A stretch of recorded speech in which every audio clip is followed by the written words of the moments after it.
नमस्कार। भारतवाणी से स्वागत है आप सबका और मैं कविता प्रस्तुत हूँ राष्ट्र कवि मैथिली शरण गुप्त के प्रथम प्रतिनिधि खंड काव्य भारत भारती की 47वीं कड़ी के साथ। समाज के प्रमुख स्तंभों की बिगड़ती दशा देख रहे हैं हम। ब्राह्मणों का शैक्षणिक स्तर गिर चुका है गुप्त जी के वर्तमान में। अज्ञान का आतंक छाया हुआ है। क्षत्रियों की कायरता, आलस्य और काम विलास ने पंगु बना दिया है उन्हें। और वैश्यों की धन लोलुपता इतनी बढ़ गई है कि भारत की संपदा को पराये हाथों में जाने का एक सिलसिला सा बन गया है। थोड़े से निज स्वार्थ के लिए भारतीय बाजारों को ही ले डूबे हैं हमारे वैश्य। और श्रमिक यानी शूद्र वर्ग की तो क्या कहिए, दोनों ओर से दुर्गति है, शोषण है उनका। और इन सब की परिस्थिति देखने के बाद आज हम बात करेंगे भारतीय ही नहीं बल्कि किसी भी समाज के सबसे प्रमुख अंग की, स्त्रियों की, उन गृहिणियों की, उन जन्मदात्री माताओं की, उन बहनों की, उन प्रेयसियों के बदलते स्वभाव व चारित्रिक मूल्यों के हनन की, उनके तिरस्कार की, उनके अनाचार की, जिसके बिना जीवन की कल्पना भी असंभव है। होगी यहाँ तक कर्कशा, क्या लेखनी तो परवशा, गृह देवियों की जो हमारी लिख सके तू दुर्दशा। किस भांति देखोगे यहाँ दर्शक दृगों को भींच लो, यह दृश्य है क्या देखने का, दृष्टि अपनी खींच लो। होगी यहाँ तक कर्कशा, क्या लेखनी तू परवशा, गृह देवियों की जो हमारी लिख सके तू दुर्दशा। एक ऐसा अध्याय है यह भारत की दुर्दशा का कि जिसको लिखने से पहले गुप्त जी को भी रुक कर सोचना पड़ रहा है। उनकी लेखनी कभी इतनी कर्कशा, इतने कड़वे बोलने वाली, इतना लिखने वाली होगी स्त्रियों के विरुद्ध, उन्होंने स्वप्न में भी नहीं सोचा था। गृह देवियों की, गृह स्वामिनियों की दुर्दशा लिखना यदि उनकी परवशता, उनकी मजबूरी है तो उनकी जिम्मेदारी भी है। क्योंकि जागृति की जो लौ वो जला रहे हैं उसका आरंभ तो हर घर की रोशनी से, यानी हर घर की माँ, बहन, बहू और बेटी से ही होना है। किस भांति देखोगे यहाँ दर्शक दृगों को भींच लो, यह दृश्य है क्या देखने का, दृष्टि अपनी खींच लो। उस काल में हो रही नारी की दुर्दशा को कैसे देखा होगा उस निष्ठुर समाज ने, जब आज गुप्त जी दर्शकों से, पाठकों से अनुरोध कर रहे हैं कि अपनी आंखें भींच लो।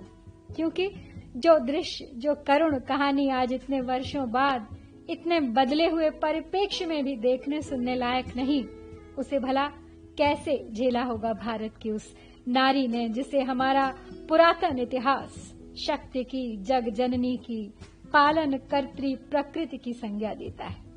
लेकिन फिर भी लिख रहे हैं गुप्त जी, साहस कर रहे हैं तो सुनने पढ़ने वालों को भी साहस करना होगा उसे देखने, सुनने, जानने का, ताकि भविष्य में फिर कभी न दोहराई जाए यह दुर्गति की दुर्गाथा। अनुकूल आद्या शक्ति को सुखदायिनी जो स्फूर्ति है, सद्धर्म की जो मूर्ति और पवित्रता की पूर्ति है, नर जाति की जननी तथा शुभ शांति की स्रोत स्वती, हा देव नारी जाति की कैसी यहाँ है दुर्गति। अनुकूल आद्या शक्ति की सुखदायिनी जो स्फूर्ति है, सद्धर्म की जो मूर्ति और पवित्रता की पूर्ति है। आद्या शक्ति के जो अनुकूल है। हिंदू शास्त्रों के अनुसार आद्या शक्ति भगवान विष्णु के अंतःकरण की शक्ति है, योग माया शक्ति है और संपूर्ण ब्रह्मांड की उत्पत्ति का कारण है, जो भगवान विष्णु और शिव की भी उत्पत्ति का कारण है। वही आद्या शक्ति रचयिता है त्रिदेवियों की भी, अर्थात नारी के उस प्रथम स्वरूप की भी जो देव प्रिया बनी, जिन्होंने लक्ष्मी बन समस्त प्रकृति को सुख सुविधा संपन्न किया, सरस्वती बन ज्ञान गंगा की स्फूर्ति प्रदान की, लयबद्ध किया, सुरबद्ध किया सृष्टि को, हर क्रियाकलाप को, और जिसने महाकाली बन विनाश किया आतंक का, राक्षसी प्रवृत्ति का, सद्धर्म की साक्षात प्रतिमा, पवित्रता का प्रतीक वो नारी जिसमें बसती है लक्ष्मी, सरस्वती और काली, वही आज श्रीहीन है। सुर बिखर गए हैं उसके और उसकी शक्ति को निरंतर क्षीण किया जा रहा है, उसे कम तरीका एहसास दिलाकर। नर जाति की जननी तथा शुभ शांति की स्रोतस्वती, हा दैव नारी जाति की कैसी यहाँ है दुर्गति। हा दैव, हे विधाता, भाग्यहीनता देखिए समग्र मानव जाति की उस जन्मदात्री की, कि विश्व भर की शुभता सुख शांति के उस अनंत स्रोत की किस प्रकार दुर्गति हो रही है वर्तमान समाज में। होती रही गार्गी अनेकों और मैत्रेयी जहां, अब है अविद्या मूर्ति सी कुल नारियां होती वहां। क्या दोष उनका किंतु जो उनमें गुणों की है कमी, हाँ क्या करें वे सब कि उनको मूर्ख रखते हैं हमी। होती रही गार्गी अनेकों और मैत्रेयी जहां, अब हैं अविद्या मूर्ति सी कुल नारियां होती वहां। तो जिस भारत में जन्म दिया है गार्गी व मैत्रेयी जैसी विदुषियों को, उसी भारत की कुल नारियों में अब अविद्या और अशिक्षा का वास है।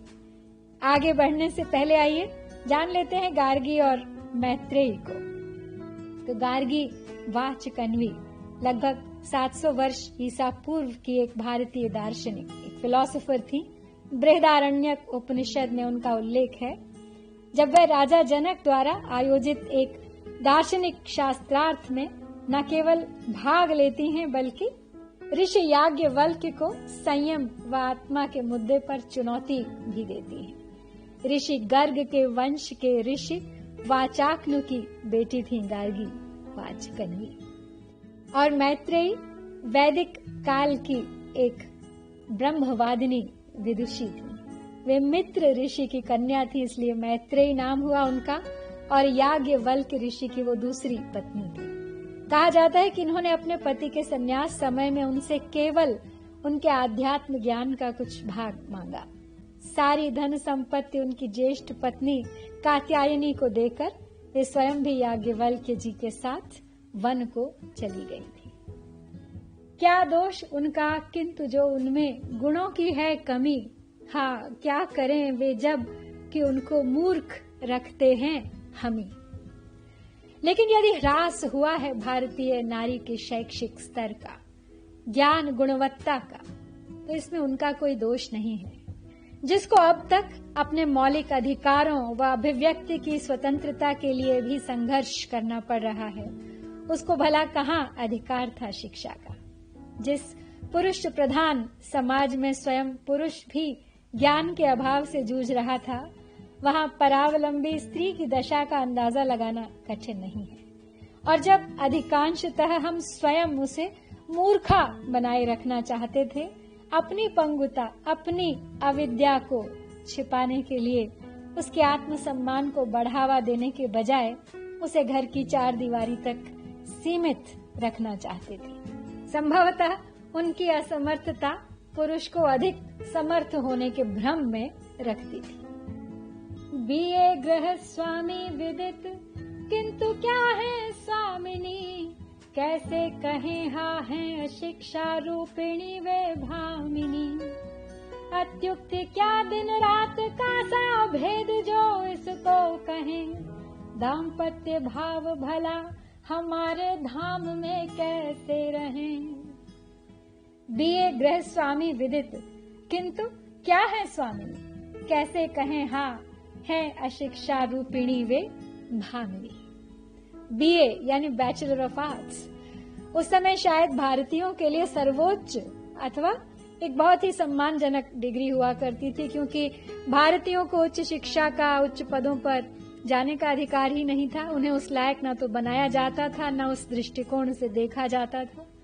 तो उस काल में बीए डिग्री से आभूषित पुरुष गृह स्वामी तो विदित हैं, सबको जानकारी है, लेकिन गृह स्वामिनियां भी शिक्षित हों, बीए हों, ऐसा उदाहरण मिलना दुर्लभ है। कैसे बताएं क्या दशा है उन गृह स्वामिनी, उन भामिनियों की जो अशिक्षा, अविद्या से ग्रसित हैं, जूझ रही हैं अपनी असमर्थता से जो उन पर थोप दी गई है। अत्युक्ति क्या, दिन रात का सा भेद जो इसको कहें, दाम्पत्य भाव भला हमारे धाम में कैसे रहे। अत्युक्ति अर्थात अतिशयोक्ति कदापि नहीं है, बढ़ा चढ़ाकर नहीं कहा जा रहा है कुछ भी। यदि कहा जाए कि स्त्री पुरुष की शैक्षणिक समानता तो दूर, यहाँ तो दिन रात का सा फर्क आ गया था दोनों की स्थिति में। तो ऐसे में भला कैसे रह सकता था एक सुखद प्रेमपूर्ण दाम्पत्य भाव हमारे घरों में, हमारे जन जीवन में, जिसे दोनों मिलकर गृह स्वामी और स्वामिनी एक ईश्वरीय वरदान के समान गृह घर यानी होम स्वीट होम बनाते हैं। दाम्पत्य सुख के अभाव में, समानता के अभाव में, गृहस्थ अनुकूल परिस्थितियों के अभाव में केवल स्त्री पुरुष ही नहीं बल्कि हर पारिवारिक रिश्ता कलह व परेशानियों की चपेट में आ गया था। बहुकुशलता सूचक कलाएं जानती थी जो कभी, अब कलह कुशला हैं हमारी गृहिणियां प्रायः सभी। हाँ बन रहे हैं गृह हमारे विग्रह स्थल से यहाँ, दो नारियां भी हैं जहाँ बाण बरसेंगे वहाँ। बहुकुशलता सूचक कलाएं जानती थी जो कभी, अब कलह कुशल हैं हमारी गृहिणियां प्रायः सभी।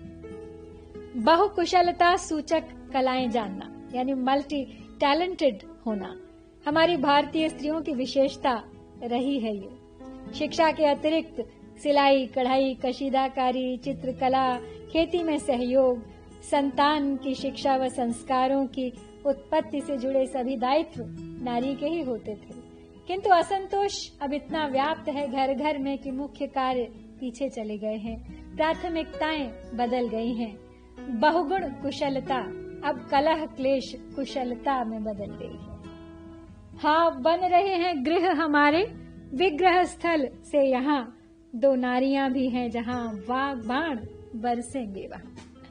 तो हमारे गृह घर अब विग्रह स्थल बन रहे हैं। विग्रह यानी बंटवारा, विघटन, लड़ाई झगड़ा, वैर विरोध, पारिवारिक विग्रह यानी अलग होना, डिवोर्स, तलाक इत्यादि। हिंदू धर्म में तो इसका कोई स्थान ही नहीं है, इसलिए इसके लिए हमारे यहाँ कोई शब्द भी नहीं मिलता। हमारी हिंदू संस्कृति में, हमारी सभ्यता में इसका प्रावधान नहीं है। किंतु परिस्थितियां बदल गई हैं और तथाकथित डिवोर्स और तलाक, ये दो विघटनकारी विदेशी सभ्यताओं की देन, ये शब्द अब हमारे घरों में भी घुसने लगे हैं। हमारे सुख शांति के आंगनों में अब स्त्रियों के वाग बाण बरस रहे हैं। कलह क्लेश की कर्कश वाणी गूंज रही है। जाहिर है जहाँ सुख नहीं, समानता नहीं, सम्मान नहीं, अधिकार नहीं, वहाँ कैसे दाम्पत्य भाव फलित हो सकता है। ऐसी बेल के तो फल भी कड़वे ही होने की पूरी पूरी संभावना होती है। एक नहीं, हमारी अनेकों पीढ़ियों तक स्त्रियों के असंतोष व तिरस्कार के बीज बोए जा रहे थे यहाँ इसी काल में। रखती यही गुण वे के गंदे गीत गाना जानती, कुलशील लज्जा उस समय कुछ भी नहीं वे मानती। हंसते हुए हम भी यहो वे गीत सुनते सब कहीं, रोदन करो हे भाइयों यह बात हंसने की नहीं। रखती यही गुण वे के गंदे गीत गाना जानती, कुलशील लज्जा उस समय कुछ भी नहीं वे मानती। तो इस काल में स्त्री के सुसंस्कृत व्यक्तित्व को तो मानो ग्रहण सा लगता जा रहा था। धूमिल हो रही थी उसकी छवि, लोप हो रहा था उसके उन संस्कारों का जिन्हें पाया था उसने सीता से, सावित्री से, गार्गी, मैत्रेयी से। उसके भीतर की दुर्गा शक्ति अब कुंठित हो रही थी। उसके व्यक्तित्व का एक छिछला सा भाग मात्र दृष्टिगोचर हो रहा था, सामने आ रहा था। उसके हृदय की परिपक्वता को, गहराई को, उसके भीतर छिपी ऊर्जा को, शक्ति को ना तो कोई देखना चाहता था और न ही कोई उसे उभारना या बाहर निकालना चाहता था।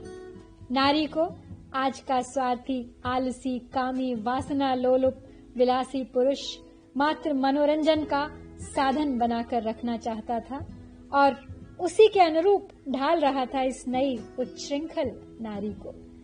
अश्लील गीत गाकर उन्हें रिझाना ही उसकी गुणवत्ता थी, जहां लज्जा व शीलता का अब न तो कोई औचित्य था, न स्थान था, न आवश्यकता ही दिखाई देती थी। हंसते हुए हम भी अहो, वे गीत सुनते सब कहीं, रोदन करो हे भाइयों, यह बात हंसने की नहीं। और हवा कुछ ऐसी चल उठी थी कि हर कोई आनंद उठाता था ऐसे गीत, संगीत, नृत्य का, बिना जाने सोचे समझे कि क्या प्रभाव हो रहा है इससे वर्तमान समाज पर और क्या विरासत छोड़ रहे हैं ये भविष्य की पीढ़ियों के लिए। जो अश्लीलता हमारे आनंद, आमोद, प्रमोद का स्थान ले रही थी, वास्तव में वो हंसने या प्रसन्न होने की बात नहीं, अपितु अपनी स्थिति पर रोने की बात है, शोक करने की बात है, उसे आगे बढ़कर संभालने की बात है, जिससे आने वाली पीढ़ियों को रोना न पड़े और हमारे हाथ में रह जाए केवल पश्चाताप।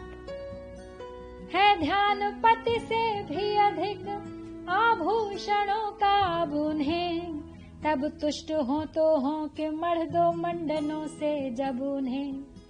है यह उचित ही क्योंकि जब अज्ञान से है दूषिता, फिर क्या भला आभूषणों से भी न होवे भूषिता। है ध्यान पति से भी अधिक आभूषणों का अब उन्हें, तब तुष्ट हो तो हो कि मढ़ दो मंडनों से जब उन्हें। अपने आभूषणों का, साज संवार का उन्हें पति से भी कहीं अधिक ध्यान है और तब तक उन्हें संतुष्टि नहीं होती जब तक कि मढ़ न दिया जाए उन्हें गहनों से, सौंदर्य के साधनों प्रसाधनों से सजी धजी सर से पांव तक इन सुंदरियों का यही तो श्रृंगार रह गया है यह उचित ही क्योंकि जब अज्ञान से है दूषिता, तो क्या भला फिर आभूषणों से भी न हो वे भूषिता। किंतु उनके दृष्टिकोण से देखा जाए तो इसमें कुछ गलत भी नहीं है। जब ज्ञान के स्थान पर उन्हें अज्ञान मिलता है, निरक्षरता मिलती है, तो कैसे होगा उनका बौद्धिक विकास, कैसे होगी परख वास्तविक श्रृंगार की, जीवन मूल्यों की। और फिर वो पति जिसे पत्नी अपना असली आभूषण, असली श्रृंगार मानती थी कभी, वो अब उसका आभूषण, उसका मान रक्षक नहीं रहा। वो अब मौका मिलते ही पर स्त्री पर आसक्त होने से पीछे नहीं हटता। तो भला क्यों न वो अपनी खुशी आभूषणों में खोजें, क्यों न धारण करें उन्हें जो कम से कम उनके तन की शोभा तो बढ़ाते ही हैं। शायद यही उसका एकमात्र साधन भी रह गया है अपने पति को अपनी ओर रिझाने का, आकर्षण बनाए रखने का। सब बाहरी सुंदरता को तकते हैं, मन की सुंदरता तक पहुंचने का समय ही नहीं है किसी के पास। और वो सुंदरता किसी प्रसाधन या आभूषण की मोहताज नहीं होती। मन तृप्त, तुष्ट, पोषित होता है जब स्त्री का अच्छे संस्कारों से, अच्छी शिक्षा से, ज्ञान से, तो प्रेम, वात्सल्य, समर्पण सब उसकी आंखों से झलक उठता है। अत्यल्प भी अपराध पर डंडे उन्हें हम मारते, पर हेतु उनकी मूर्खता का सोचते न विचारते।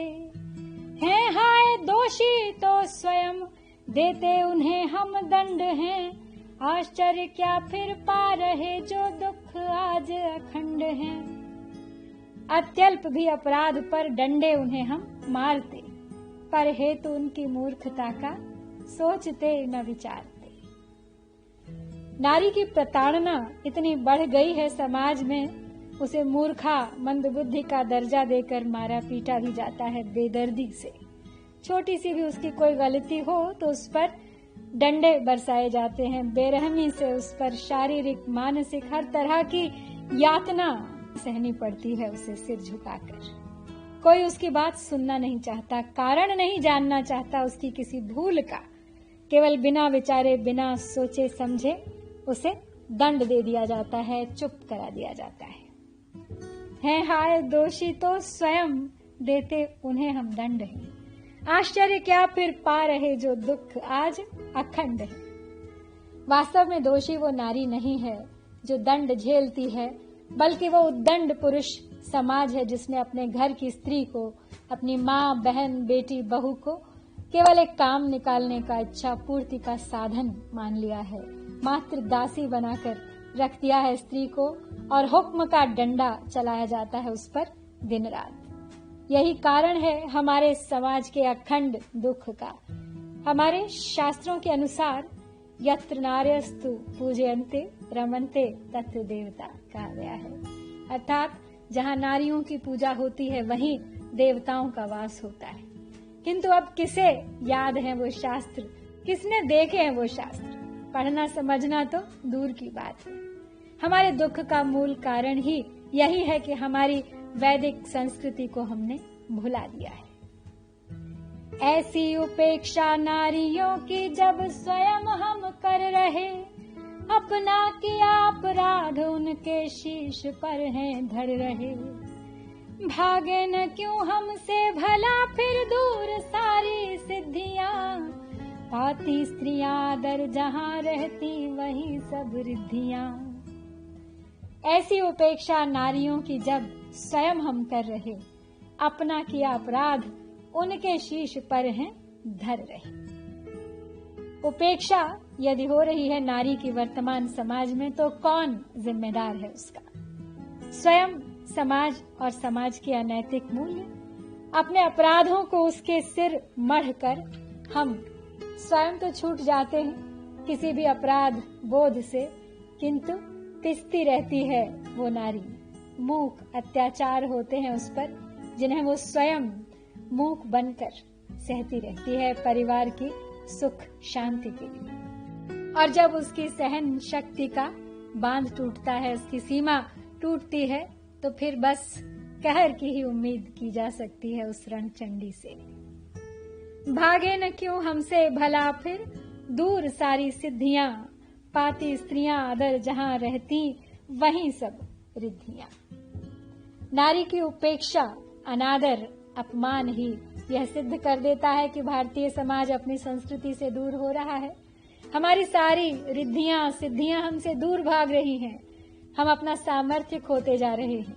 देवत्व बसता था जहां, वहां अब दानवों का जमघट है पग पग पर। हमारे भारतीयों की वो सब साधना की शक्ति, वो चमत्कारी गुण जो कभी हमने अतीत में देखे थे, अब कहाँ दिखाई देते हैं। हम डूबते हैं आप तो अघ के अंधेरे कूप में हैं, किंतु रखना चाहते उनको सती के रूप में। निज दक्षिणांग पुरीश से रखते सदा हम लिप्त हैं, वामांग में चंदन चढ़ाना चाहते विक्षिप्त हैं।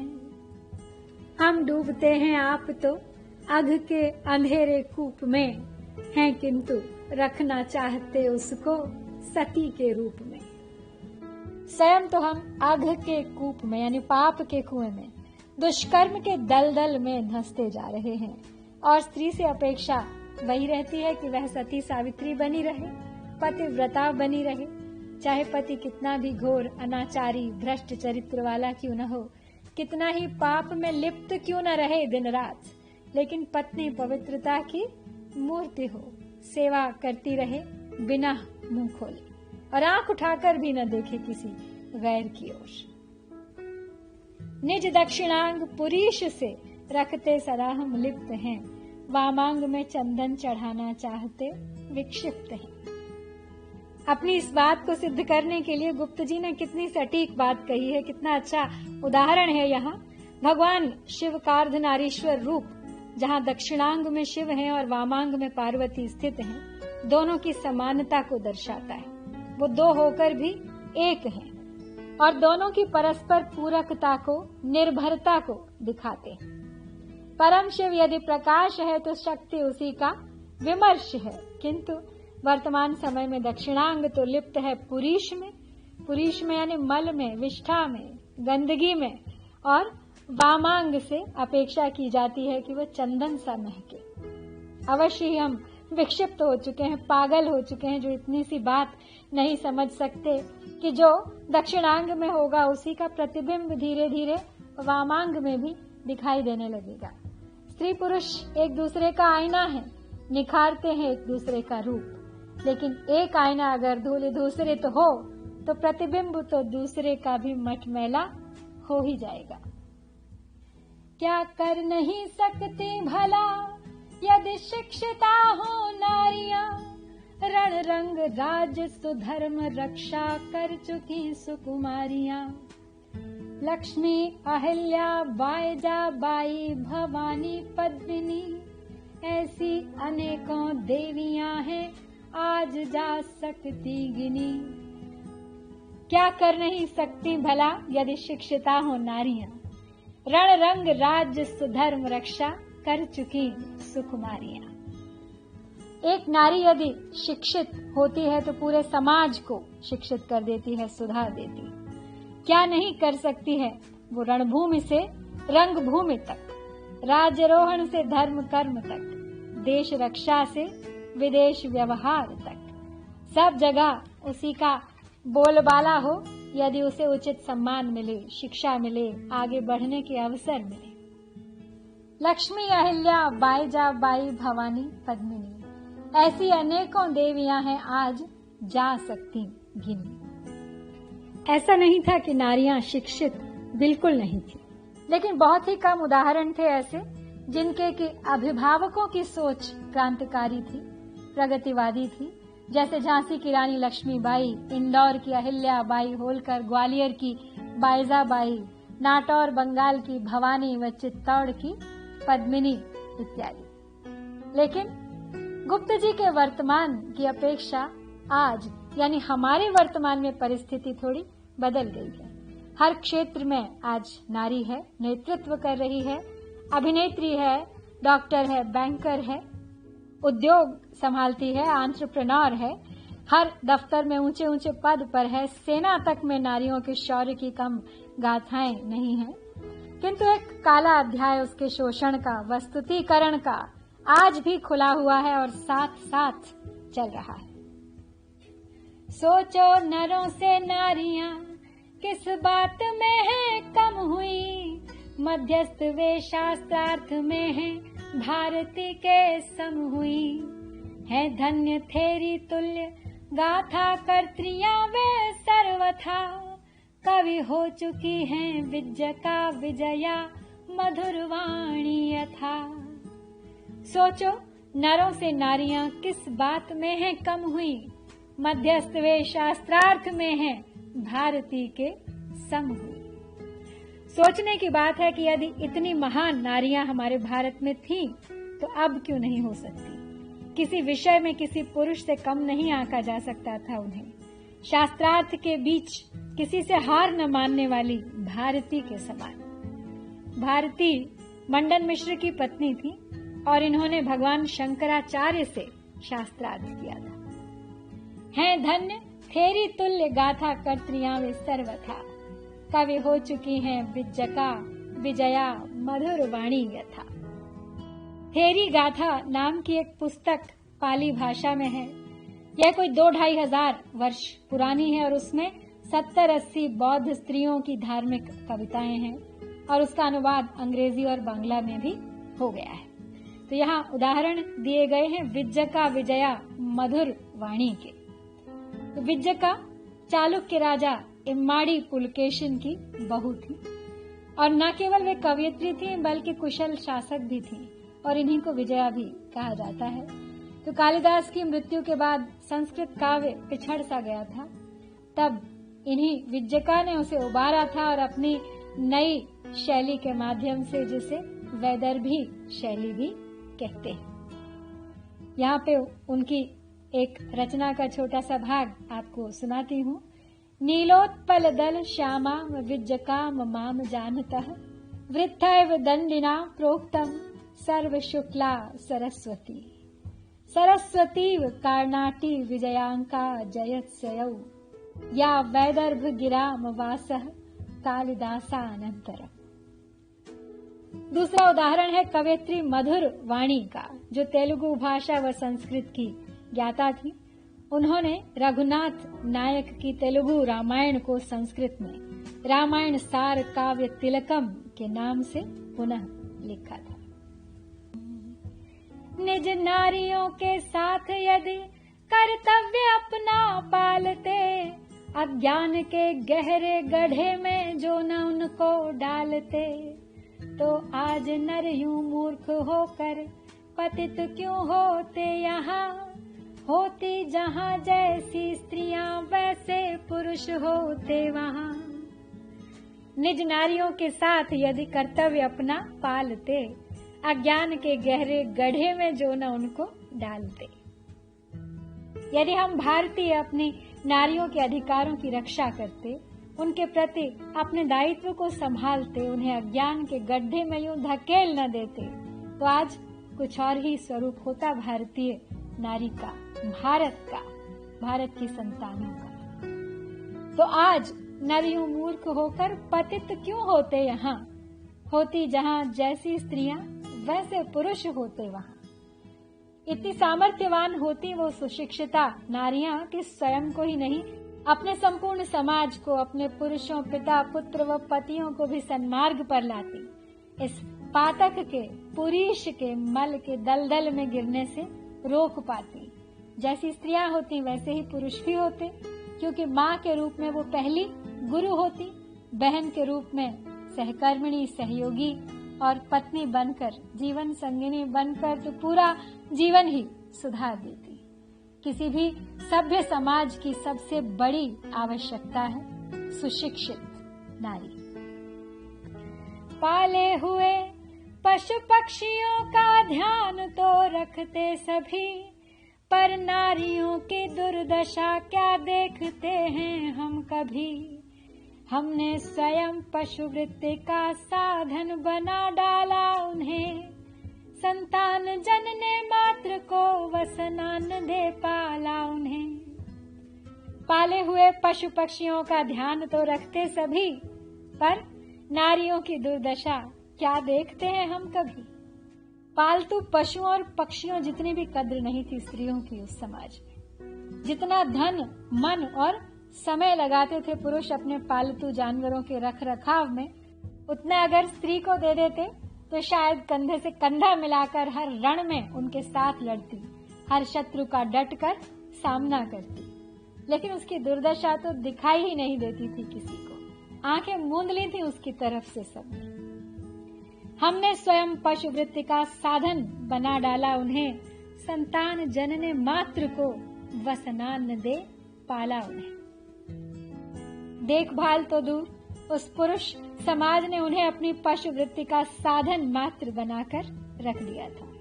जोर जबरदस्ती से, अधिकार से और न जाने किस किस प्रकार से उन्हें बाध्य किया जाता था।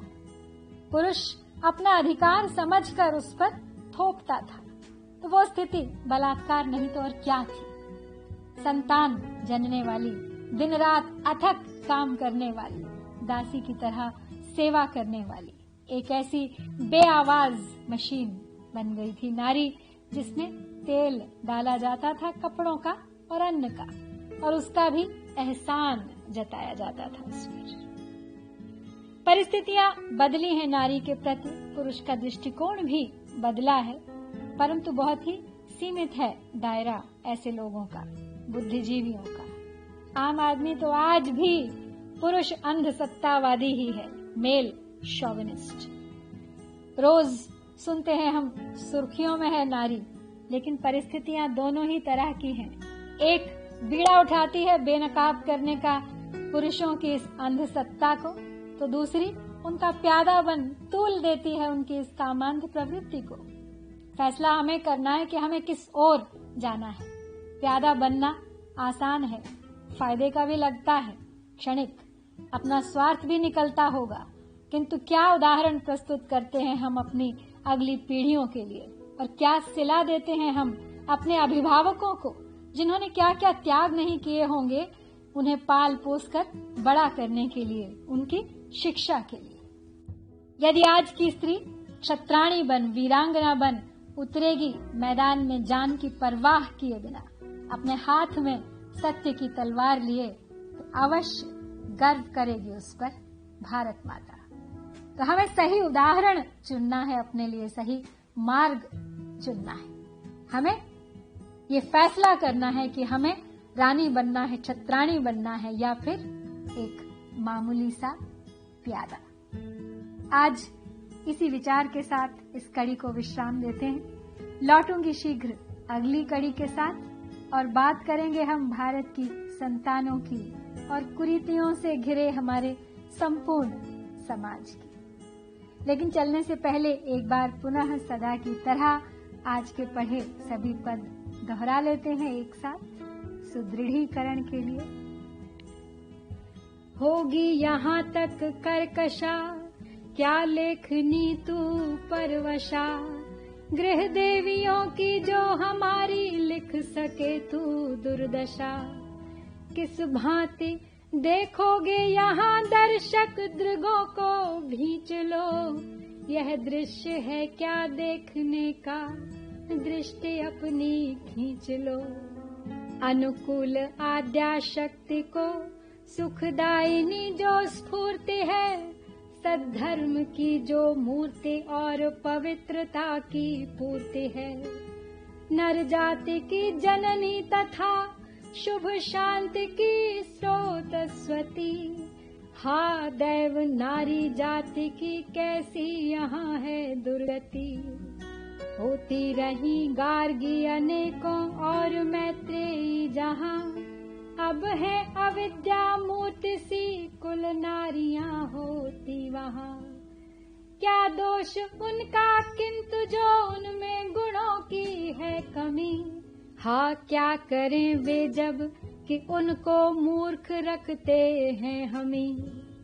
बीए गृह स्वामी विदित किंतु क्या है स्वामिनी, कैसे कहें हाँ है अशिक्षा रूपिणी वे भामिनी।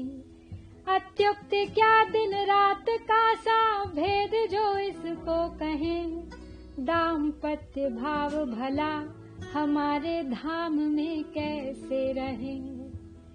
बहुकुशलता सूचक कलाएं जानती थी जो कभी, अब कलह कुशला है हमारी गृहिणियां प्रायः सभी। हाँ बन रहे हैं गृह हमारे विग्रह स्थल से यहाँ, दो नारियां भी हैं जहाँ वाग बाण बरसेंगे वहाँ। रखती यही गुण वे के गंदे गीत गाना जानती, कुलशील लज्जा उस समय कुछ भी नहीं वे मानती। हंसते हुए हम भी आहो वे गीत सुनते सब कहीं, रोदन करो हे भाइयों यह बात हंसने की नहीं। है ध्यान पति से भी अधिक आभूषणों का बुने, तब तुष्ट हो तो हो कि मढ़ दो मंडनों से जब उन्हें। है यह उचित ही क्योंकि जब अज्ञान से है दूषिता, फिर क्या भला आभूषणों से भी न हो वे भूषिता। अत्यल्प भी अपराध पर डंडे उन्हें हम मारते, पर हेतु उनकी मूर्खता का सोचते न विचारते। हैं हाय दोषी तो स्वयं देते उन्हें हम दंड हैं, आश्चर्य क्या फिर पा रहे जो दुख आज अखंड है। ऐसी उपेक्षा नारियों की जब स्वयं हम कर रहे, अपना किया अपराध उनके शीश पर हैं धर रहे। भागे न क्यों हमसे भला फिर दूर सारी सिद्धियां, पाती स्त्रियां आदर जहां रहती वहीं सब रिद्धियां। हम डूबते हैं आप तो आग के अंधेरे कूप में हैं, किंतु रखना चाहते उनको सती के रूप में।